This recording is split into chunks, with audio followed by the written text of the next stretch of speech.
Pelawak Yasin Yahya yang menyepi dari dunia hiburan sejak tahun lalu dikabarkan bakal pulang ke tanah air sebelum Aidilfitri. Berita itu disahkan oleh anggota kumpulan senario Saiful Apek sekaligus menguatkan spekulasi mengenai seorang pelawak terkenal yang didakwa ditahan di Jeddah, Arab Saudi atas kesalahan dadah awal tahun ini. Bagaimanapun, Apek tidak mengesahkan perkara itu secara langsung dan meminta semua pihak bersabar serta menunggu penjelasan daripada Yasin sendiri. Menurutnya, tindakan semua anggota senario mendiamkan diri adalah jalan terbaik demi menghormati perasaan keluarga Yasin dalam menghadapi situasi tersebut.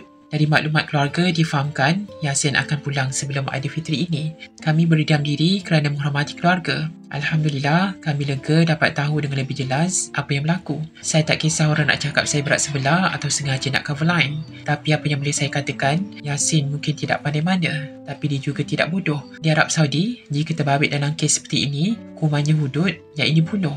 Tiada pelepasan untuk 2 atau 3 bulan. Bukan itu saja, Apek turut gembira apabila melihat perubahan positif Yasin ketika berhubung menerusi aplikasi Zoom sebelum ini. Berat badan Yasin bukan sahaja bertambah dari SKM tetapi lebih membanggakan sudah khatam 20 juzuk Al-Quran. Dia bukan ditahan di penjara, sebaliknya pusat pembelihan yang dilengkapi pelbagai kemudahan termasuk kedai runcit. Jadi saya nak menyeru, hentikan segala spekulasi. Tunggu hingga tuan badan pulang. Biarlah Yasin sendiri menjelaskan apa yang berlaku.